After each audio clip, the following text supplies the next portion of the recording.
you got your screaming deal on your swap meet Webers, and where you got them from a friend of a friend, and yeah, these were great carbs, man. So and so did this and that and the other thing in them. Well, this is what you can expect to find when you start looking inside of them. Yeah, look at all that white stuff. That was probably some fuel, and it had water in there, and it evaporated out, dried out, and that is, I would be hesitant. Well, you do what you want. You do what you want. I don't like to just throw these carbs in a bucket of carb cleaner, and they've got vibrators, they've got all this kind of fancy stuff. I'm going to get in there and use a little some gun cleaning brushes and try to get any loose stuff off. I'm going to spray around the bowl there with and you figure if it's in the bowl, it's in the passages, and this is the stuff that will drive you crazy. You'll get the thing on your car and it'll run and it'll start, but it snaps and pops, and it'll be running fine. You'll hit a bump and then all of a sudden it'll start acting up, and it's junk like that that breaks loose. And you can't just throw that seafoam or some kind of fuel additive in there and expect it to just instantly dissolve all that stuff. You are in for a journey, and I guess it's worth it. You know, I'm still playing with them, but I know how they run when they run good, and there's nothing like it. You have bottom end torque, smooth transition, wide open throttle. They'll drive, you know, a long time without even hiccuping or giving you any trouble.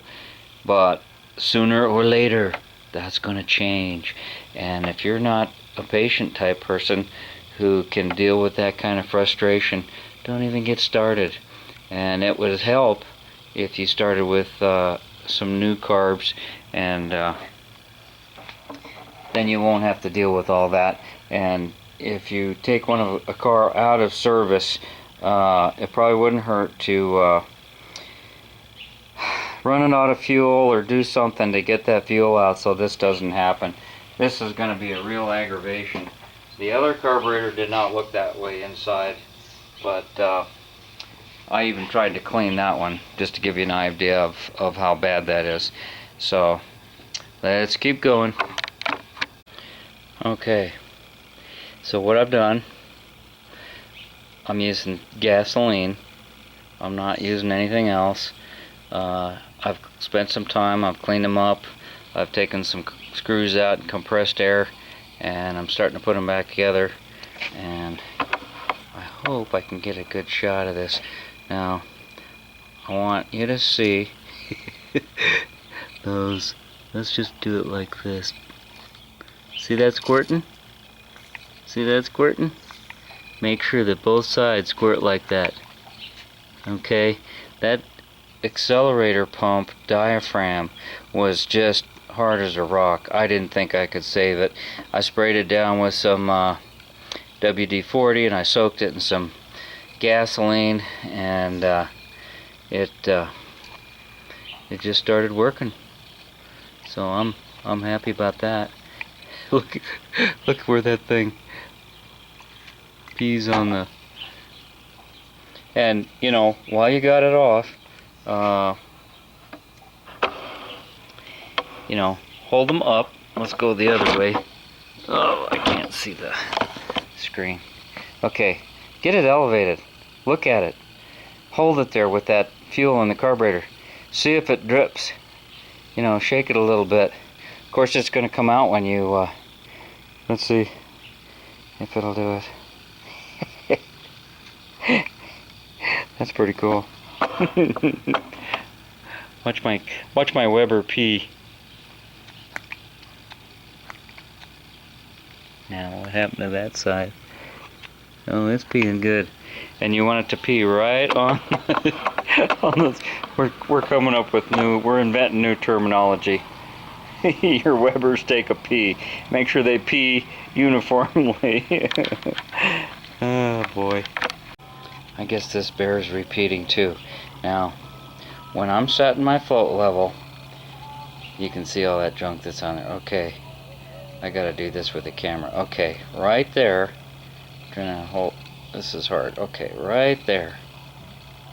Now, watch what happens. I'm going to put a little bit more pressure on it. See how it goes closer? That is not your fuel level. That when you push it up and it stops, that's not the float level, and that's not the adjustment. So don't do that. What you want to do is got a little spring helper, okay? Okay. It went up. Look to the left. It goes up and it stops. That's your level setting. Not as far as you can go. It's when that piston comes up and stops moving. That's the word I'm looking for. When it stops moving, then look at your float level. And I just gotta get mine parallel. And there's also a tab so that your floats don't drop too far.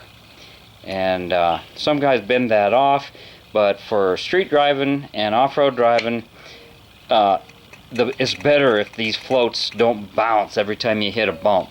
You know, you need to replace the fuel that's in there, but remember, if you're building an off-road type car, you're bouncing around all the time. You're going to be running rich no matter what you do, because you're bouncing around.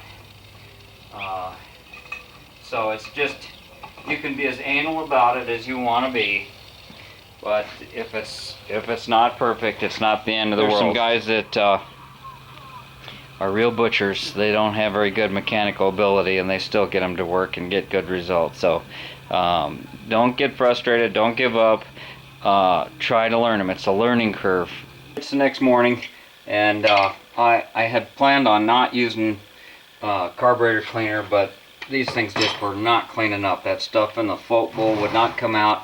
I didn't want to use brass brush or get scratch. I don't want to make scratches inside that float bowl. Toothbrushes, nylon brushes didn't seem to work. So I went ahead and run over to the parts store.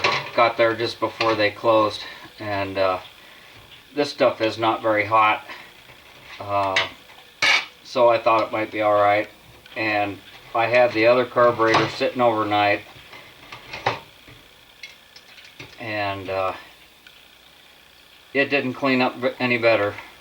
So it seems like a couple hours is about all I'm gonna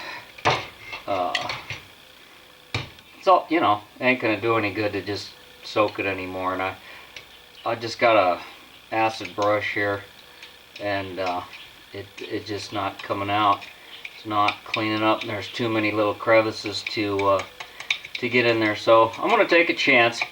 I'm gonna go ahead and just run it like this. And like I said in the very beginning, you know, if you want to deal with the aggravation of old original carburetors, this kind of stuff you're gonna have to deal with. And I'm on a budget. I don't have the biggest, fanciest shop. I don't do this stuff every day, and I don't know if you're gonna be able to see this, but my arms weren't long enough to do this from behind the camera. It just didn't clean up the way I hoped it would, and this carburetor cleaner isn't real strong, but that's okay too. And give it a good blow with some compressed air, and wear eye protection. You don't want to get this stuff in your eye. And there's a lot of garbage. Now, I've told you guys before on these Delordos and Webers, that screw that's in the bottom over here on the accelerator pump side, there's a little ball that's underneath it. That's the check ball. It's at the bottom of the float bowl. It's kind of like the trash can. It's where a lot of garbage will end up by the diaphragm over here, and it will eventually impede the stroke, mess up your diaphragm. So you want to make sure that's clear and get all this garbage cleaned out. So You know, it cleans up the outside okay, but I don't give a darn about that. I'm trying to get the inside. And if you were doing this in an enclosed sedan, in a normal sedan, by golly, you just don't want to be messing with them. You can't get to those idle jets. It's really hard unless you want to cut some holes in the inner fender of your car. When you got a little play buggy like my dune buggy, everything's exposed, everything's easier to get to. And one of the main reasons I'm going to try these carbs is because the idle jets are accessible from the side instead of the top, like a Delordo.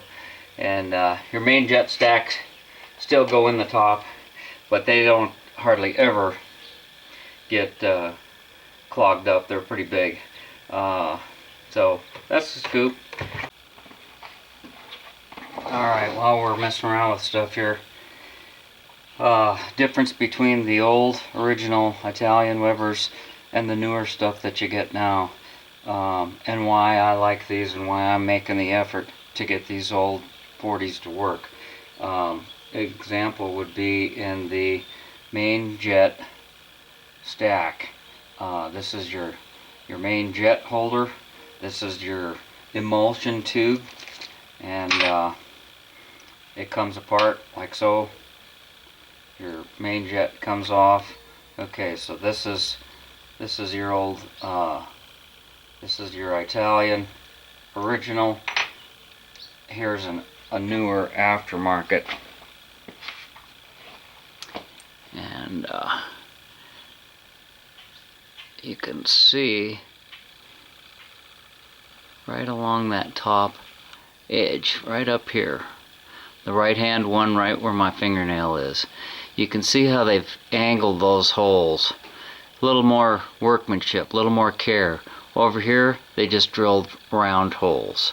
So those are the kinds of attention to detail that they used to do compared to what they do now. Now, is it really going to make that much difference?